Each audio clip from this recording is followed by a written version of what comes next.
Hi guys, how are ya? How is your Sunday going? You see, it's a bright, hot day. It's you get out of the car that has AC.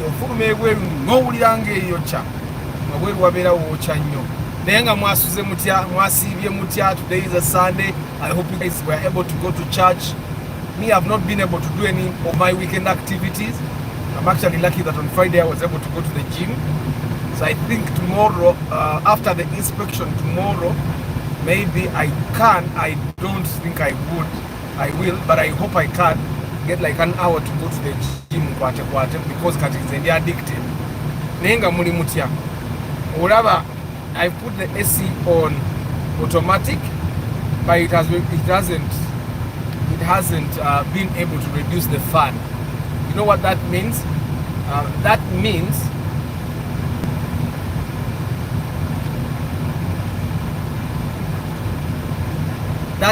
that it's too hot. So temperature optimum. Then there's a fan. Let me see what temperature I have in here right now. My cabin is at 30. My cabin is at 29 degrees. Yeah, but 29, my phone will overheat, so I have to take it back to cold, very cold. And then I leave the AC at automatic so that it. But how are you? So today I'm gonna inspection here. Then tomorrow morning I'll just do the inspections of yesterday. Yesterday I did 2 inspections. I did both.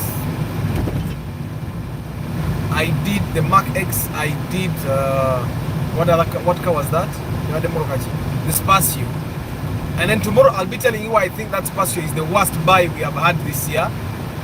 I happen to believe that we could do better, but we didn't, and I'll tell you the reason, but I'll tell you that tomorrow. So today,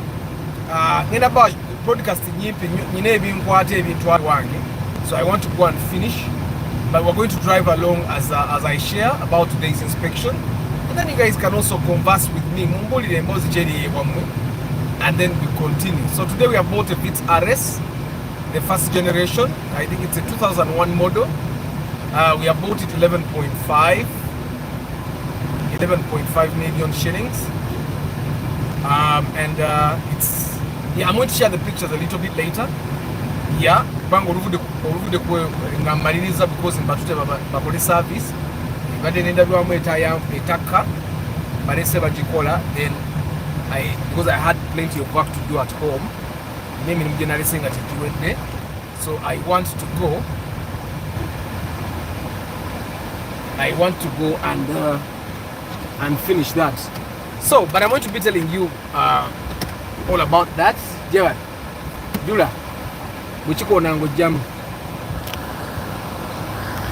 Yeah, so I hope you guys are doing well. I want to be telling you, banango musana kwa. Obaga Lwindi is in chaff. I don't know. But today we have bought a Vitz RS, 1.3 liters. What you take a day of it? Yeah, so Kajiwaita RS, the first generation of the RS. It has the 2NZ engine. Yeah, it has the 2NZ engine. I think my light is the one that is not enough. Yeah, that's better. So good evening, my people. Derek Lule Mutumba, Pade Herbert, Football Tribe, Tusime Eddie, Kenneth Sengoba, Wabuyi Nelson, Majwala Julius. How are you today? I hope you guys are doing well. I'm really tired. The inspection bill, which is a lot. That was really a lot of movement. And of course, everyone got a car. Ngate jura. Kati rounding a 15. Wano nyini kweno shame. For the guys that follow my TikTok. Ogenda kumpa receipt, eh? For the guys that follow my TikTok, there's someone that asked about cars that overflow. And I was telling this gentleman that it's normally these guys have a pump, they won't abayagala kuguza amafutanga mangi n'ateekayo nozo nga teggwereddeeyo. It has happened to me. Wano wenyini wemparkinze wonna parkinga ne mulaba omyayi nga nozo tagimalirayo ebyo bibyo ne mulaba gayi nga nozo tagimaliddeeyo. And I told him biki bwegana ayiko n'ogasasula genda sasula cash.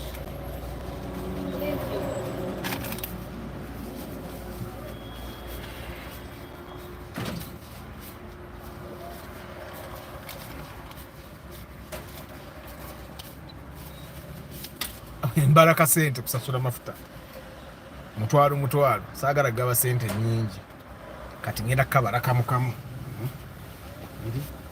2 3 4 5 kamukamu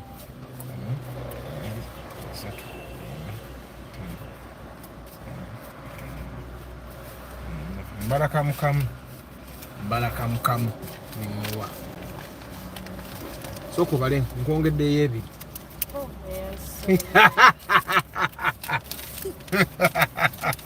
Taba bweyeyanza mpozo ngami muyiseemu ebina kanda bo bambirina.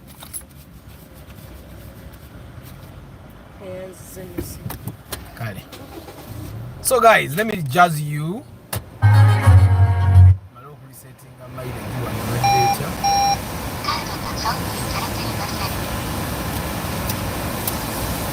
Anyway, one thing I realized, and I was waiting. So I was literally waiting to confirm. Jam, the Kampala one, our biggest problem is traffic jam. The problem is not the cars we buy. The problem is not with the fuel we buy. The problem is with traffic jam. Whenever the traffic is too much, jam anywa mafuta n'okusinga AC. That's one thing I can tell you. There are times I've driven and I drove my car in AC ngavuga highway, no jam, no nothing. Imotoka yange netambula kilomita 18 per liter. And there are times you do jam, nga jam mungi, imotoka nekola kilomita 6-7 nga jam akutte nnyo. Yolesanga nti full tank erina okukola week ekoze ennaku 2-3 because of a lot of jam. That's why I mean when sometimes we must have okuyita yo bokuba ebyettaka mpitayo. Why? Because I want to move continuously. Nga si wadde ndimo AC, I be in AC n'entambula nga my journeys are uninterrupted. Yeah, kambaze kupala. So today we have bought a car with a lady. Yabadde ne million 12. And we were looking for a Vitz. Sunday is a little bit tricky as well. Sunday, sometimes people have gone to beach, some people have gone for parties, some people have gone home. So Sundays are very tricky to buy cars. But company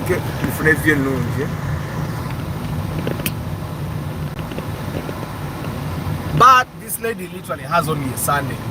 akola Monday to Saturday, so she has only Sunday to buy a car. So we had to work with the Sunday to get the Kumbibanda. I think we looked at about 4 or 5 Vitz that is this Sanyusa. Then to Fulumayo, we went and we looked at 2 Vitz outside. So I did not even want to bother going there. So what we did, we looked at 2 Vitz. So it was so clear, I think, was that very one, the 1.3 liter. And but the Vitz 1.3 liter, the very first time impression, I looked at it, the engine is perfect. The gearbox is perfect. Now there is something that you guys take for granted, and this is looking after your car, making sure the car is clean, making sure the door panels are handled very well. We say they didn't get vitally important, but they are actually very important. And before you know it, it will be dirty to the extent that for you to clean it, you actually have to take it to BAM Kakia. Subscriber. So and then he'll charge you 200,000 to simply do deep clean, which is a little bit high. SC because in 1.3 liter year but then chaff, and then it had a badge corner side driver. Ngomuntu atamanyi tasobola kalaba nti mwekali naye nze nkalabiddewo, and akoko kake kasinza okungoba ngamba omukyala omanyi, let's just buy this good fading okola ki fune morokera. Of course it's the 1.3 liter version is a better buy when you're buying a Vitz, but I it was a good buy, but I thought maybe we can get a 1 liter that is newer than that. So Nemuga, let's go first try to look at other options. And ngaba broka bonna benkubira bonna banda ge moroka zezimu zitwala baloneka Vitz akavumbe nnyo tukasanze mu kitundu kye kimu twakalabedda nga kabalemeddewo mu ki nesi kyamye eyo because nakamanyi kabi nga bakatudde million 10 kitundu I think, and kabi. Then the one thing that probably you need to understand about this story, this lady abadde agula moroka eno, she lives in Masaka, and she came from Masaka last night. She has gone back to Masaka. She's going back to Masaka now. And when I conversed with the lady, I realized that she needs a car that if she decides to drive it for a long time, that she can drive it.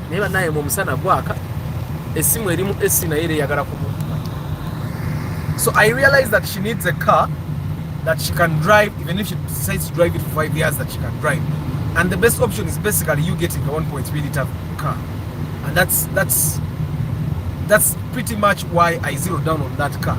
Now Vitz obusinga tubutambuddemu nga Vitz obusinga either kakona mu tama bakakona mu kemabega. Then majority of the Vitz on the market obuli million 13 kukka wansi, they are actually very dirty. I don't know why.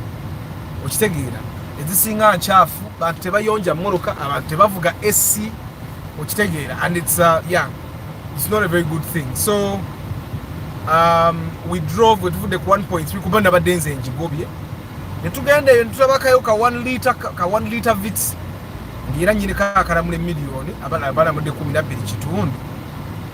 Now yeah, the other Vitz was okay, even the AC was working, but it was very dirty. You know how you find a car that has working AC, nainga it's too dirty. Then mechanic wakebedde nasanga ngemoroka ina leakage ku radiator, ku top ya radiator. Now if someone was driving in Kampala, it would be totally okay.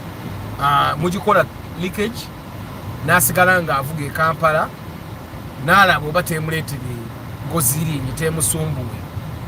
And but this lady is going back to Masaka. I don't want to have someone repair that thing. That's the one thing I thought about. The engine was basically okay. UAU.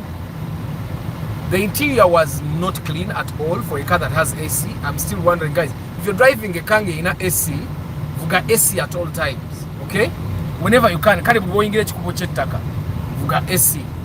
So and then the biggest weakness for this car was that it was gold. The color was gold. Mulengera bakama baffe bayikiriza obalaba bayikiriza obakati abo bavugani ye lwaki yeteeka muti nti mugulewo bwe mbanga muli beerufu tubalabe. So eri emotoka ebadde ya gold. Do you know a golden car, a car that has golden color? You know gold ku motoka erabika nga yellow. You get it? The gold looks like yellow on a car. Actually, the moment this lady looked at this car naganende motoka ya yellow mukwekarakasa tebagikube. And then I told her no, the car is not yellow, it's actually gold. Netujivugamu ngemotoka simbi nga esa akola anyogoza n'okunyogoza tekubagana. But then mechanic bakebedde nasanga radiator ngekola ki ngeliko leakage. Now fe tukubaganyizemu ebirowoozo ne mechanic awo, and what could be the best course of action, because normally I don't bargain with someone that tunategeera emmotoka oba eyita oba teyita. And then I was thinking, that's when I started thinking that omuntu agenda ovuga emmotoka ye nga agenda beera up country, ate wuuyo mukyala ebyemmotoka tabimanyi bulungi, kitegeeza olumu ajja kwagalanga to give men to drive for her. She may have a young brother, yiyo gira ogivuga. Hilux omukazi ali mu kuyiga nogola muli mugirabe Hilux ekwasiza jamu, omukazi ali mu kuyiga kiraki eganya obalansinga. So anyway, I was there thinking, this lady is going to be driving a car. If you want her to get a car nga ne bwabasaze ugivuga for 5 years, she can drive it, then it's better we get her a 1.3 liter. So after seeing that 1 liter Vitz, I decided we should go back and look at the 1.3 liter Vitz gyenabadde nagobye tugyetegereze bulungi. So when we went back, I actually realized it wasn't so bad after looking at the 1 liter gye bampitidde nga bangamba, because the 1 liter batugambye empya nnyo. But I think they just based off the fact that AC abadde annyogoza baga emmotoka erina kuba mpya.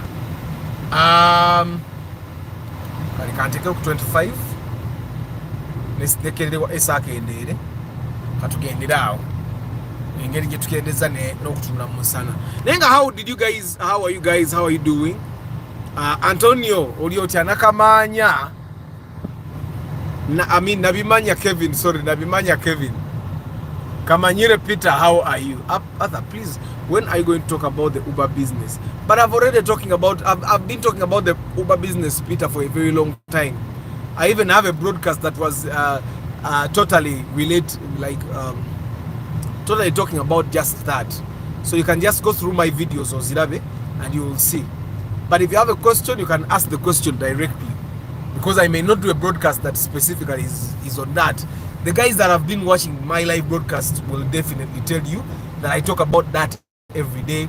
I talk about it from the angle of being a driver, and I also talk about it from the angle of being a car owner. Yeah, I do talk about it. Katunagala isiza mu corner. Manyi waliwo ebintu ebyo tukwatako evidence. N'abantu bamanyi nti waliyo kamera ebalabe emabega. Omulaba awulira afwa naye kati awasobola okuyisa. That's a clear path. Yeah. So sebo mukulu Arthur nkulamusiza. Amina Stanley, how are you? Zendisted ennyo bamukakeya obeerako nkwogeddeko nga simanyi nti okyalaba ne live zange. Bamukakeya ngwogeddeko nga simanyi nti ne gundi oziraba. Wuyo bamukakeya bannange mugende ku channel ye mu subscribing abalage byakola. Naye nze bamukakeya ekibalo kikyagaanyi kyovula basini najja. Arthur said, I'm still in Toyota Prius. How far with your trial? I'm coming, go to fire. Today someone was giving you a mark exchange and you can not bid. Na yenji mulekedde njagenda nyikoleko bukozi review. I have people that are offering me cars to go and test them, but most people that are giving me cars zinywa Subaru Legacy, Forester, mbandeke kavuga kalakitisi kange. Nenga highway mujiraba bwenyirira obansinikire muri ebinyo. Mwe bantu bwa bali e Kampala ngo oli musana nga tewevuze. obange moroka jovuga teina AC, how do you feel? So bwe tuzende twetegereza Vitz RS eyo tugivuzemu nga teinaamu yadde akantu gwe kyoba omanya ebadde teinaamu yadde akantu okujjako ebadde teina spare tire nga teina jack erabirwamu ya passenger nga teyambuka nga erina bomba za buutu teziriimu.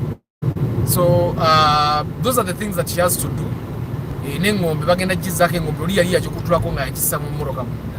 So byebyo ebintu byagenda okukolako n'akola ne service, but ne bwe yatali bikoze abadde agenda bugenzi Masaka ng'akoze service naye nze mugambye ebintu ebimu since the car doesn't have AC akole endabirwamu ebengeka neyambuka okitegeera. So along the way when we looked at this car nze mbadde already mugambye agule emmoroka eyo naye ne mugamba do you know what, this lady has a friend of hers agenda ovuga emmoroka nga baddayo Masaka, musajja, he drives. So I told this lady, do you know what, you call this gentleman ajje agate tukubaganye ebirowoozo ng'abantu. So that he also tells us what he thinks. Tekijja kukola makulu gogule emmotoka ng'olina mikwano gye egivuga emmotoka tebakuyambyeko to make a decision ate batuuke bagambe wagula bubi okitegeera.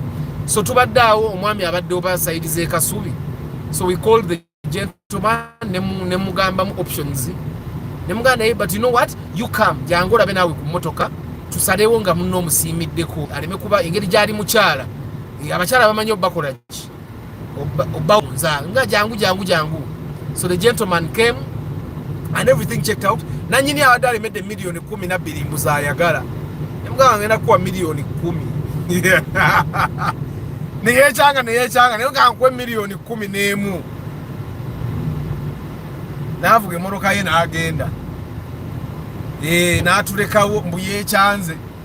But then twali tukubaganya ebirowoozo naye nkubaawo ku masimu amalala tulawo tufune emmoroka endala, and literally everyone was telling me esente zontono sente ziri mu million 13 ennungi 14 ennungi. And yeah, so we decided katulongeremu emitwalo 5 college netumwongera emitwalo 5, but then on checking when nadde nkola verification wali yabaddemu ekipapula kya mitwalo 15 netumugamba katuwe million 11 n'ekitundu osasule ebipapula byo n'agamba muveeko nammwe ntunda 12 netumugamba no sente ziri wantu zirina mu cash naakali mumpe 11 kitundu mwesasulire ekipapula netwenyola kakana ngagame ngenda bawaye emitwalo 5 namwe mugateke kumusasulire ekipapula. And I found that it was a very fair deal. Ne ku 12 emmoroka eyo ebadde worth it. I'm going to share the pictures, but at least to save emitwalo 5 ako gakole bino ebintu ebibadde bibulamu okitegeera. Emipiira kubadde kuliko omupiira gumu ogulinga oli muguli mukuggwako naye nga generally emipiira 3 gyonna mipya tuku by the way. Yeah, emmoroka erabika bulungi. Aka accident actually okumanya erabika bulungi. Ka accident omuntu atamanyi kebera emmoroka ayinza obutakalaba. And netuvuga tujiguze bweyogerera eyo munda eyo gye bayita Kirinya. Yeah, so we bought the car from Kirinya deep down there, and we drove from Nakulabye, we went to Kirinya. So that car came from Kirinya, we went to Mpererwe to see, then we went back to Kirinya. Yeah, and yeah, and then when we were driving babadde bagenda kukola service ku Toto Chebandu ne bajja nze ntudde mu mmotoka eno n'omukyala omwami gwe yaleese okuvuga emmoroka ye ng'atuvaako emabega in the Vitz naye ng'akadduka akamotoka ne tutuuka ku Toto ne mubuuza olina ky'owulidde n'agamba ate bw'okawa omuliro kazitowa. So that's today's inspection. I used to tell you guys saagala kukola inspection za Sunday, but ono omukyala yaŋŋambye munnange Arthur nyina lwa Sunday lukka, I work Monday to Saturday ate nkolera Masaka, but I really need to buy a car. Aŋŋambye abadde avuga piki. I like women that ride motorcycles, so she told me she was riding a motorcycle, and she has been going to visit her son as she was riding a motorcycle. So she says that her son now is going to be very happy because she's going to go visit him in a car, you get it? And then the thing that I like about the Vitz that we just bought, first of all, it has a very good resale value, but also that Vitz is long lasting. Engine yasisi lukumbisa tosobola jikubya okujjako ng'oli mwonoonyi nnyo, it's very hard for you to actually spoil it. So and then I find that she has bought it katubale 12 million kubane byagendo teekamu, and then my mechanic was asking me, gwe Arthur, twagule motoka yo twagijja mu boni tolina bye wakola okitegeera. Yeah, and it totally makes sense. But the thing, the biggest reason why I encouraged her to buy that car was because she can even sell it at 14. If she found someone that has been looking for that particular Vitz and he can't find it, they could even buy it for 14, which take it. Because we have ever bought one that wasn't even that good. I think about 12, I don't remember. Which take it. But it was a good buy. Now, tomorrow I'll be doing the broadcast in the morning and I'll be telling you why I think that the Spacio that I posted yesterday is one of the worst buys this year. And why did we buy that? That's the reason I'll be sharing in the morning as well, to be telling you. Nenga mweba kubera broadcast. Muni mutia. Aina ine chibuzo ku inspection yo lwalero.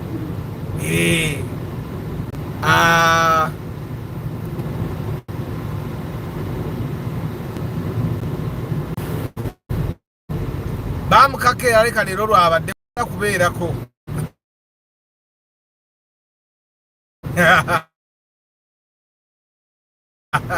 Everybody could do. Don't go.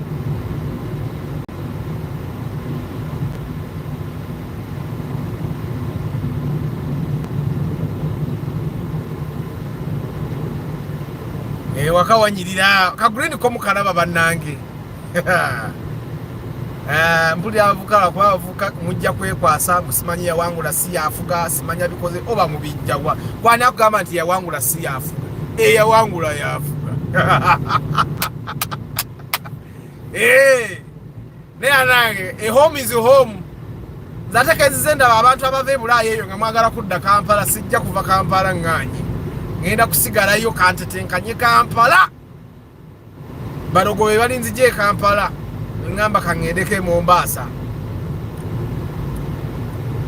situse wenchamira ye tuse wenchamira omanyi lero ngera kuviira ko wano nyina makubo mayiti zivunza agatuuka ewange kati ngenda mukubo lyataka ngenda vuga mpola nga bwemba sibula broadcast very very short okujanga mwine embozi je mumpa okuicho olumu nammwe mumbo wamu temumpa mbozi kati bano babaddeki bagenda leeta wano jamula aba taxi bwe bavuga awo ngenda okukyamira ngenda bwa taxi atali mu kutikka, you'll be surprised.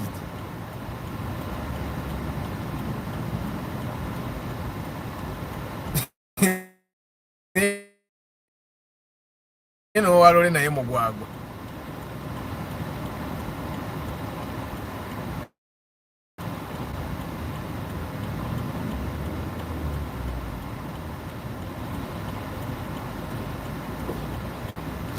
Sigala yo bela tibapa kuziika wa manyi whenever you see taxis coming from a place enongee waffe no mbyalo olaba emmotoka nyingi nga zivaayo ng'omanya waliyo eyafudde. May his soul rest in eternal peace. His or her soul rest in eternal peace. So anyway, my guy, muli mutia, how is your Sunday? My Sunday in here in the car, it's very cold, but out there, outside, I know it's very hot. Nemwe ataka nalabye bafudumiza ne warning that emisota mingi. So we need to be very careful. Emisota ginonya wegigenda wanyogoga. So you need to be very vigilant. Abantu abali e Kampala, of course boberanga woli wabe kisenyi, so you may be safe because kata omusota guba gujja genda mu kisenyi. But if you're not, never to warning to not keep our windows open because snakes walwe emisota eminene ngazi black mamba ejo gisobola n'okulinnya mu madirisa so you need to try and be careful. Oleme na kantu akava wano ka microphone akagira mu mmotoka kino kagwa wansi wano ne kakubagana simanyi na bwe nkajjayo ne makanika yangambi ina kusumbula wano kikava kya steering kaveeyo kamalako emirembe. So njagala kusoma ku comment zammwe wano nga sinnagira kubanga network eyinzo Nisani Murano ekoze eki ato yansibula yani. Edwin Mugerwa chechiliwo Mwanga W Robert, how are you? I was also about to comment to yesterday's Spacio 25 months wang tichigatta. Stanley, I will tell you why I think yesterday's first Spacio buy was worse, was very bad, and I will tell you why I let it happen. eyo space eyo okugigula nagirese tujine ne mugamba we are buying badly but you buy it, but I will tell you tomorrow why. We had other good options naye ngenda babuulira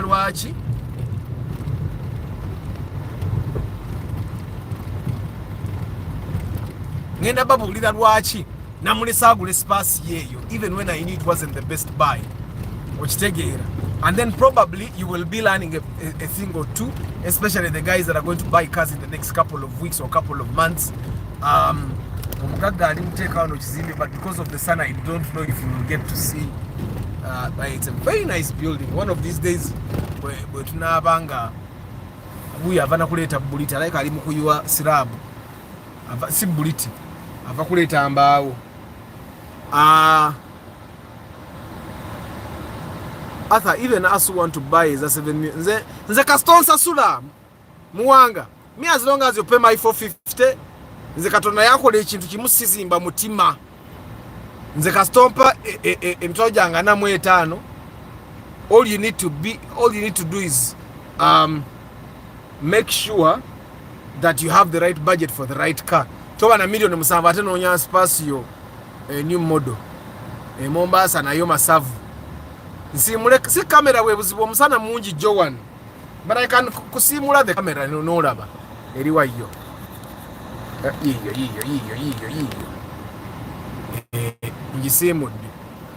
What series of number plate was it? The Vitz the UAS.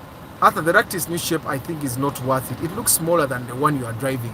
Even the shape, the one you are driving beats. Yeah, the nange nakalabyenga katono nnyo. Kebere sienta empya ndabikira bubi. Agatara talagalinga gebatetenkanya obutetenkanya. Guys bana ngenda vuga mpola. Nina akantu wana akagwayo wano mu dashboard. Ne kagira ndoza bwentuke wakengeri jenzize ngo budde bukyali. Nkanonye nkajeyo. Yeah, so I'm going to go a little bit slower. And Dudu yiyo. That's the most comfortable car that I've ever driven. That one there, Dudu Jola. Very comfortable. I think it has to do with the fact that you sit on the suspension. Wanuma so one otula kushoka buzova kwenyini kwegama ne kuuba weight. Nawe no julira. Papa, aba digital number plates. Teba na chakalanya system. A digital number plates zinaches genda kola. And I think the digital number plates in a way are going to streamline the car market. Why? I'm thinking maybe bagenda kola yo an algorithm or a method yo translating ati motoka yo webera UBP for example ngane wali mo digital number plates, it has the equivalent of a UBP. Okitegeera. Yeah, that's what I'm thinking. Eno bava kuzika bambi mukama amuumuze mirembe. Waliwo ebitundu ebitatera kubaamu mmotoka. Zeno mpitayo nnyo. Naye ebiseera bingi tewabaayo mmotoka. Kati bw'olaba nga waliyo emmotoka ng'omanya bambi bava kuziika. Mukama amusaasira, amusonyiwe ebyamusobako. So today I was having a conversation with the lady that has bought the car. And we talked about a lot of things. And then we talked about having a baby girl. Ozaala omwana omuwala. Omuwala yennyini nga ngamba yebaza mukama ntalina mwana muwala. And you remember me telling you that ntize nebaza mukama nti nyina omwana mulenzi abaana balenzi. Omwana omuwala ali very delicate, and today it was confirmed by a woman. A baby girl is very delicate. Ozaala omwana omuwala olina okukola ennyo, olina okusooka n'olekera okuzaala n'otegekera omwana oyo, otherwise baba bagenda mukuluusanya nnyo. Okitegeera abajja kukola ensobi nnyingi. Yeah, baby girls are very delicate. Era muntu yenna ina wolinga you're watching this live broadcast and you have a baby girl. Bambi. Wegendereze kola nnyo. Tomalagazako. Otherwise abaana abawala bali badde tebabonaabona. Twali badde tubabeerako ne tubalalira bulungi. Okitegeera omwana wo n'asobola okwematiramatiramu. Of course now okuba ne ssente. Kati you guys mwe nyini abasajja mutandise okuchallenge yenga. Ongamba mvuge moroka ki tata wo yali agivuzeeko. Kati gogozaala omwana omuwala olina okukola ennyo.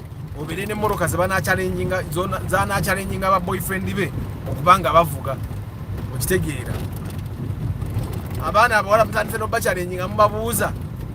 oyagala mbeere nga nkola miliyoni 10 omwezi taata waakola mmeka okitegeera. So omuntu yenayina azaala omwana omuwala olina kuba mufunyi, olina kuba mukozi, olina kuba mu olina okuba gwe kwegamba nga everything is checking out for you okitegeera. Is Harrier 2014 hybrid also? Why is its price going down currently? Every car, let me tell you one thing that you guys probably don't know, Simon. Every car is expensive when it has just come on the market. Then the price goes down. It's just a few cars that have been able to maintain their prices up in the sky there. Mujukira Rumion nti bagitundanga miliyoni 45 nga yakajja. Kati Rumion era geri mu miliyoni 28 asatu ate era ngezzeemu buzzi kulinnya okitegeera. Naye nga Rumion abazigula mu 2022 2021 azigula miliyoni 4 mu meka 45 between 43 na 45. And at that time nali mvuma Rumion ngamba I find that the Rumion is not worth the money. The same thing that is happening with the Rush. The Rush is very highly priced. The Rush is also because it's kind of an SUV. It's kind of an SUV, so the price might stick for some very good time. Kati nze yo Primo ejja maaso giraba sikyagivuga. Kujja kunga embeera ensazeeko. Kanange njagala Primo 2008 2009.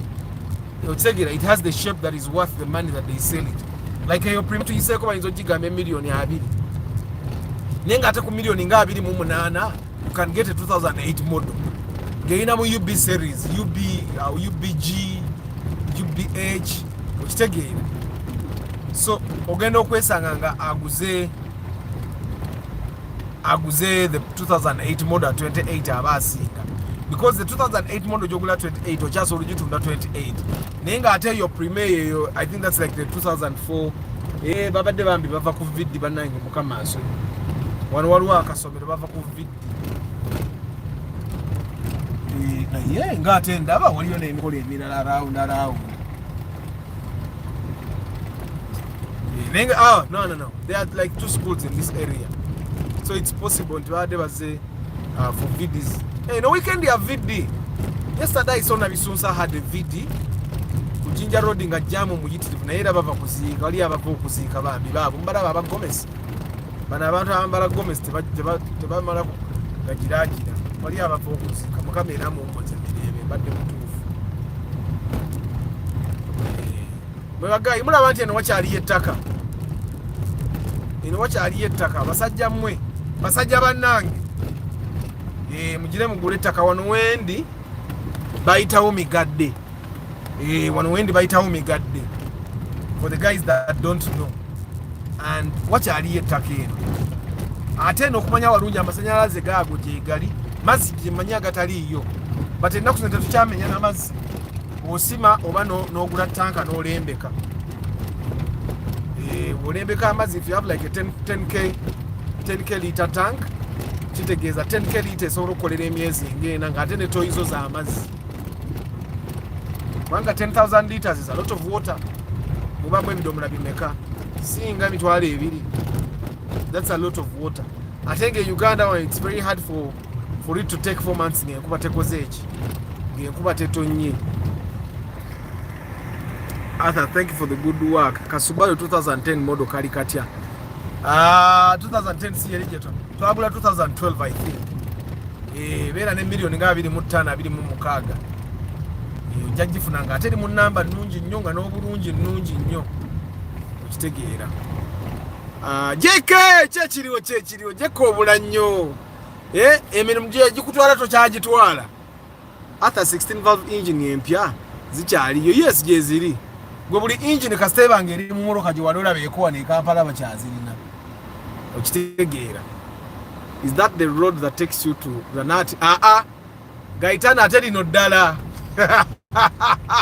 Gaitana nze nyina amakubo mayitirivu tomalaayo. Nyina amakubo mayitirivu kati ate lino ddala. Naye wano ddala nayitamu eddala eri teri ku 19 nalyo ddala. Jeke emirimu gigenda mitya. Have you talked about Mark X? No, I'm talking about the Mark X tomorrow. I'm talking about the Mark X tomorrow. I'll talk about the Mark X and the Spatio. Today I've just talked about the Vitz that we have just bought. I've not yet posted it. I'm going to post it a little later.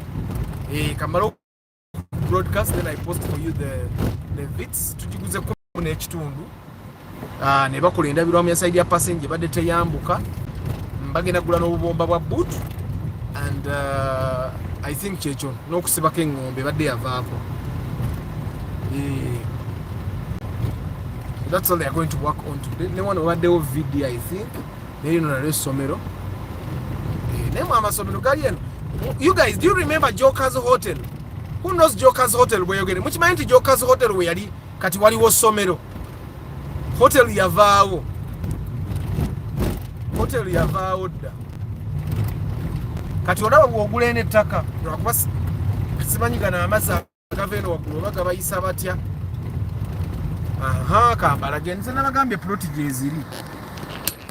Nze sijja kugaana bbalaga mugambe buubwo obupande.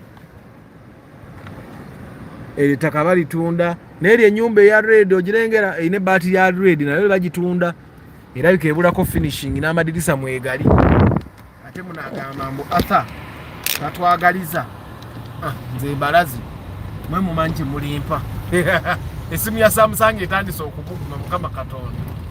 Esimu ya Samsung mugimanyi etandise nemwe omusana mungi ebbugu mulingi ebweru eyo. Leero siginenya, leero terina buzibu nnyo. Remember eri mukola nnyo internet app ya YouTube kuba nayo enyo omuliro. Ate nayo eji overworking. Let me stop somewhere and read the comments I've not yet read. Saagala esimu etujjeko nga tetunasoma because Joshua deal bwe nebuguma n'ekisukka. Let me put the AC in cold. Mr. Arthur, omusajja wange owa Signal Sounds naye atikka sound in a Toyota Regas. Boy puts 2 double bass beam sound track, 6 stops and stands and wire. Naye oba guy wange engineer drone it costs because it's a UAM. Ezo gyaseberamu zitera kubeeramu 1KZ ingine nungi nnyo. Have you talked ayinza nabayikyusa nga ateekamu nga 3L oba 5L? Corolla like yours at 10 million, how healthy will it be? You can suspect ejja kuba nnungi. Emirimu tukola I haven't been able to watch live broadcasting but then ndaba amawolu bambi sorry JK. Kasito tulaba. Hello Arthur, for a budget of 25 to 35 million out of the cars which one would be perfect? Gula RAV4. Gula RAV4 MPA banga 2008 2009 ejja kuba nnungi nnyo. Oyina bifana ku million nga 3.32 n'office ne cent. Nandi wala Fatuma, how are you? Joker's one of the best hotels. Naye munange bajja kati waliwo kasomero. Good evening papa. Kuba tu emoroka yo Vitz gye tuvuguza olwayo tugisanze side ze eyo munde. Chambade, how are you? Isaac Orute Subaru Forester 2010 20-25 million.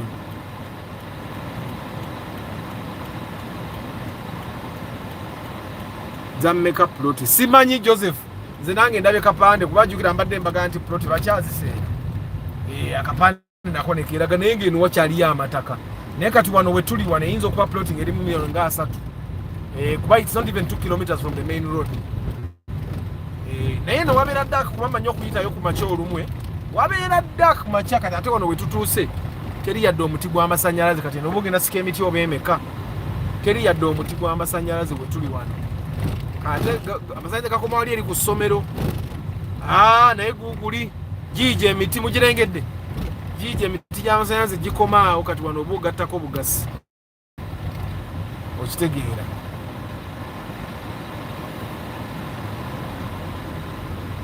Oboja gattako amasannyalaze gaago gakoma awo. Kati okweyo nemwe simu ebugumi. Bannange bwe tujjako sigenda kuddamu basiibula. Sigenda kusoma mannya because tuba tumala obudde ate kati ndi mu kuvuga ku kkubo lya ttaka obwana buva eri kayinza ova eri ne kagwa mu mmoroka. Naye senge simu etujjako kuba ye ebugumye. It is a hotting. Simu eneeba etujjeko Mukama abasaasire. I'll see you tomorrow morning. Enkya broadcast mukisoma kuba ngenda bamba buwulira about the Mark X and the Spatio we bought yesterday and why I think the Spatio is the worst buy this year so far. Okitegeera. And why I let it happen. Okitegeera. Yes, sometimes I can let it happen even when I know it's a bad decision, but then the reason is what I'm going to tell you tomorrow. Okitegeera. I'm actually thinking of a campaign to collect money for well wishers for the love of cards.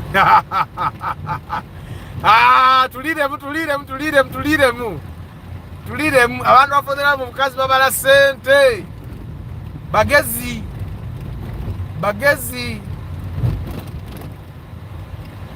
talk about the newest new on the market. Very good, just buy.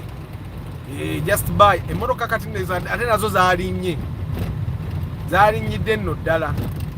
Kati abantu naddala bwogenda mu bondi ezireeta emotoka eziri mu nga yagula bagita batya, nga yagula class ennungi ey'emmotoka. I don't know how they call it. Abantu bano babagula emmotoka e Japan, abagula mu auction. Mulimu abagula what do they call it, omutindo. Waliwo abagula omutindo omubi, waliwo abagula omutindo omulungi. Kati abantu abagula omutindo omulungi ogw'emmoloka baseeramu, okitegeera. Kati abagula omutindo omulungi emmoloka bazongezaamu. I don't know why. Kale nze kankuyiteko olabika oli mirembe gye. Anti ddako ebbali totekayo buteesi mukono nolowooza bineekula. Kati kankuba enfuufu naawe ogiwulire. Ife twaga muvuga emmotoka ezitalina esi. You remember the Karaumu UBB ke twagula recently? Oli omwana yeeyagala akavugira mu full tanka avuga SC alinga Arthur. Nali mutwala mu bondi bamuwole emmoloka n'agaana. Kati azze olwalira nsanze nangamba ati moloka yange engitunda njagala kugula Vitz RS eri empya. Ne mugamba eyo n'ogisobola ng'eri mu miliyoni nga 27 ng'ate etambudde. Ate era tezirabika. Okitegeera. But right now I think he has got the knack of things. Ayagala nnyo emmoloka. Right now he wants to buy a better car. But kati obuzibu obuliwo kyendaba ekiyinza okujja. Ayinza okwagala okutunda ng'apapa ate n'atunda n'apapa emmoloka gy'ayagala okugula n'emubula. The Vitz that are on the market, majority of them are 1 liters. Now, if you find a Vitz that is 1.3 liters, those are very rare, but it's also very expensive. Also, if you find a 1.5 liter, that's even much more expensive because a 1.5 liter Vitz bayinza okuguza emiliyoni nga 28-29. Why? Because eyo oba oguza emmoloka ejjudde, obanga aguze Ractis, obanga aguze Sienta, but in a small body. Okitegeera. Alphard emmoloka simbi gwe kasooba nga amafuta go tegakumenya. I find that the Alphard is not worth it. Nze nga Arthur, nze kyendowooza nze nga Arthur, maintenance of the Alphard is too high, fuel consumption is too high. Ate ng'emmoloka eyo etikka kyekimu ne kimu. Etikka kyekimu ne nuwa empya. Okitegeera. So for me, instead of buying the Alphard, I would definitely buy the new Nuwa. Okitegeera. Naye nga amakubo g'omukyalo mugalawe gali amatereevu. Nga teganajja mu chorus temuli binya biri awo bikanga ndozolibira kuba I'm driving at 40 kilometers per hour. But at 40 kilometers per hour oli omwana huyo bana azimbyewo ki? Omusana kyekutatukola. Kati olayo nayina plot gyeziri eno. Ate amasanyalaze gaago mugalaba nammwe tigamba nti ate amasanyalaze teri. Okitegeera amasanyalaze gyegali.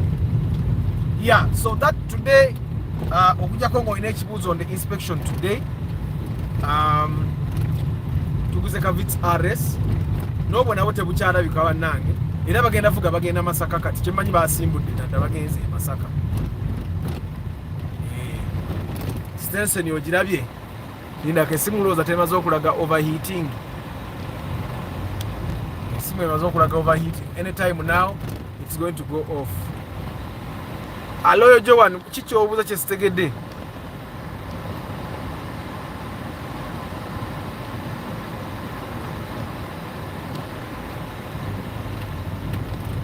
Apart from giving us this daily broadcast, can you some comment?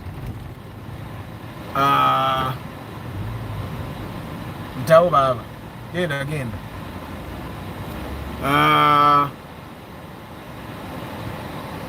Coverage tugenda kukola dashcam weri already yannemye okukozesa. Naye mwe. Omusana gubuzize simu focus ate ebigumye era.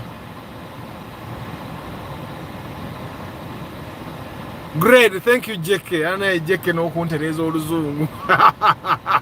18 is that a good deal? 2007. Yes.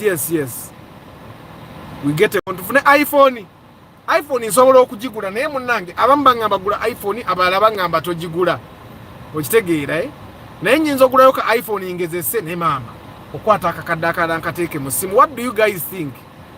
Apart from okay. David Sembati oli otya. Adams, how are you?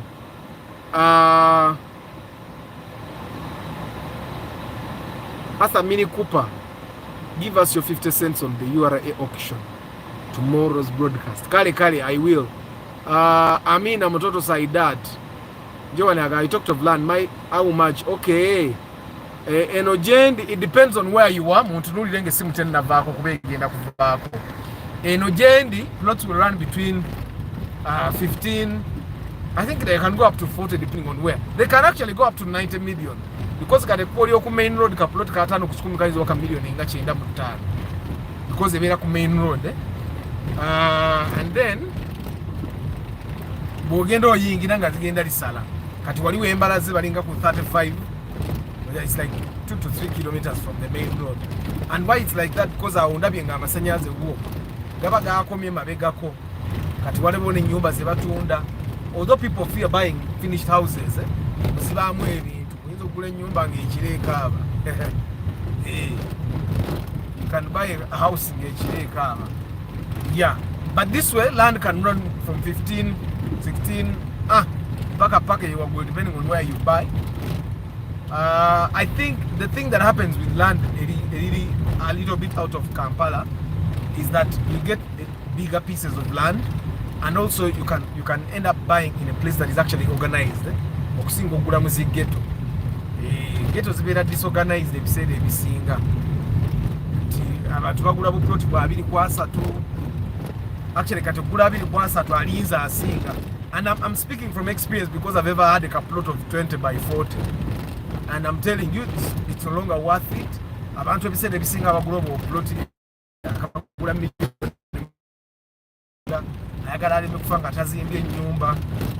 and the thing with those small plots is they make you think watu ukarenga toto ukanga muzimba wakayuma ka bedrooms 2 nona bango oli mugagga nnyo abantu bwe batubuy babera satisfied.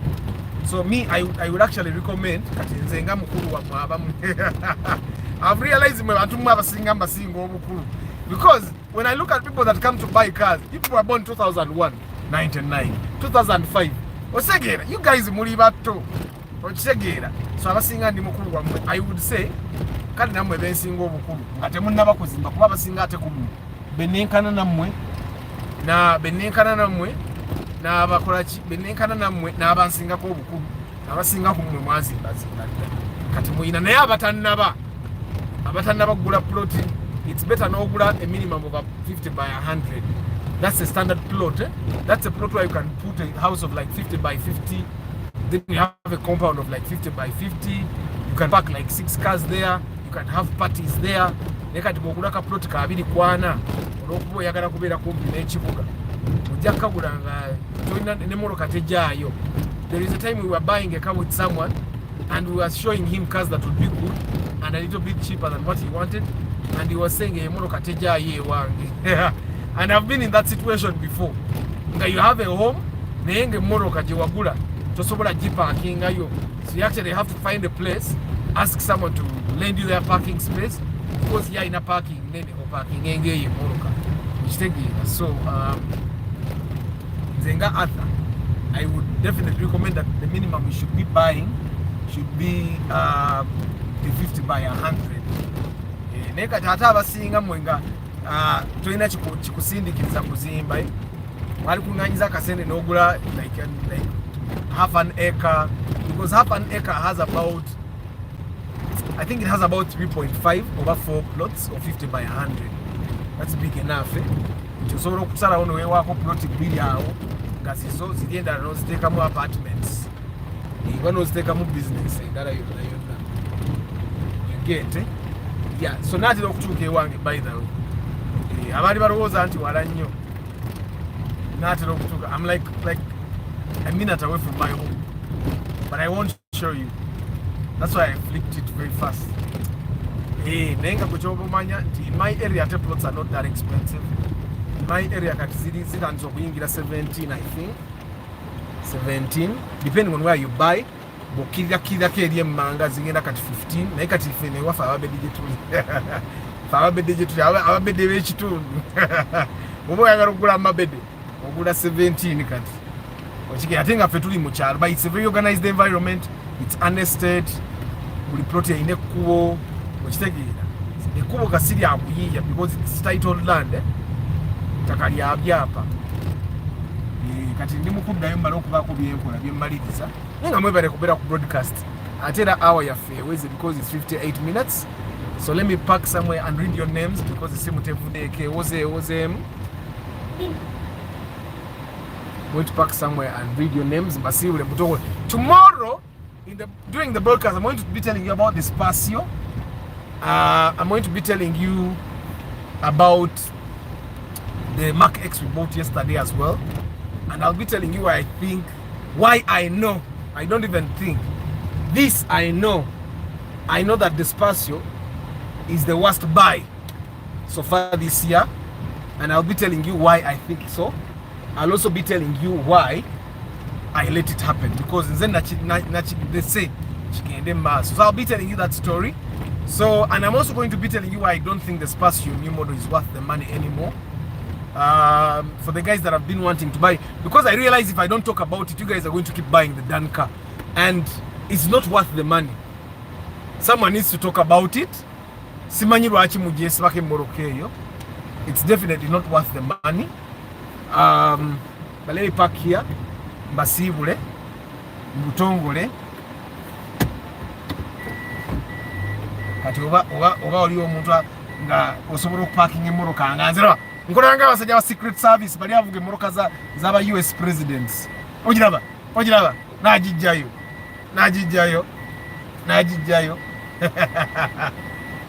waliwo omusajja yagala nekwe omusajja gwe weeyagala nga lwaki seeyagala mundeke ndi mulamu. If you are alive and healthy, you need to thank God. Okitegeera. So Samuel Sisye kyekiri omuganda wange obula nnyo. Wala game park eri munda. Antonio, you can't park your car at home.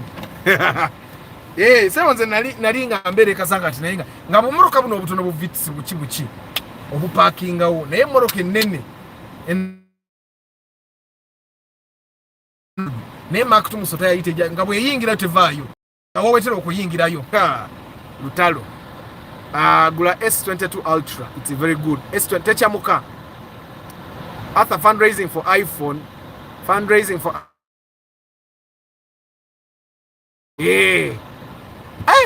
i15 CSMBA yo. After a budget of 20 to 25 million, what car do you recommend without constant consumption that much? Let me see. Lwaki togula nuwa valvematic nga etambuddeko nuwa valvematic nga etambuddeko. Nuwa valvematic nga etambuddeko would be a good car. Yeah, I think that's the car. Then oyinza okugula wish valvematic still nge amusomesa Samuel Sisye. Then what other car? Also ogulayo ku RAV4s, but the RAV4s I find that RAV4 2,500 ajja kuba ogula nkaddemu. Kinyuma nnyo n'ogule moroka kati nga mpya. Tugambye nuwa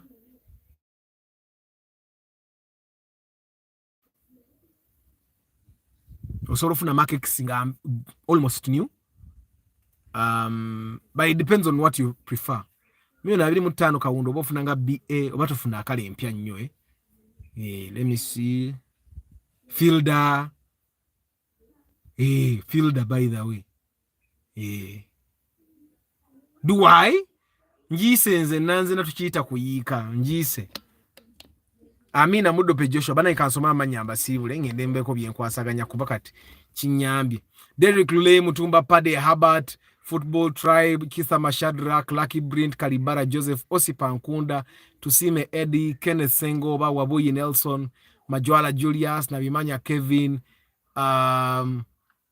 Antonio Random Things, Kamanyire Peter, Stan Lee, Chigozi, Bam Kakea, Joseph Bari Kudembe, Juko Nicholas, Ntongo Helen, Karenzi Parengrin, Daddy Mariam, Muwanga W. Robert, Edwin Mugirwa, Chigozi Stanley, Nakumaze Dagwe, Isaac Orute O, Edwin Mugirwa, Aloyo Joan Jojo,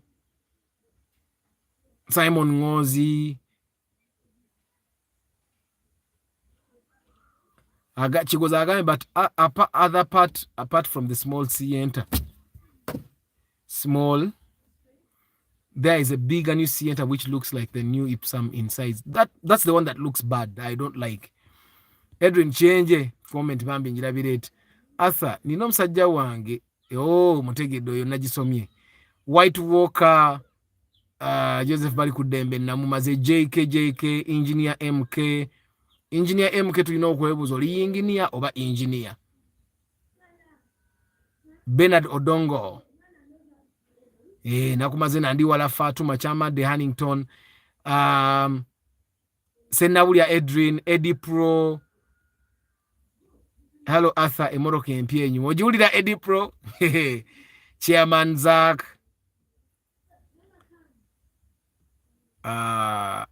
Kazoba BL.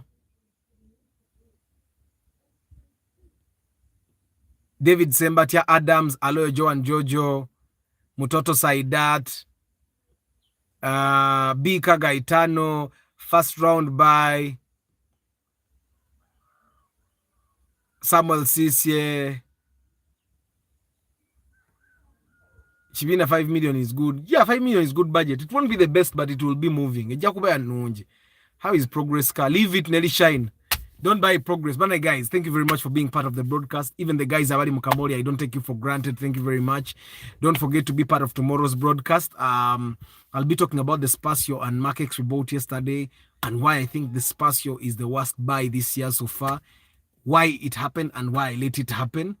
Tomorrow, 7:15 a.m. May the good Lord bless you. Ciao.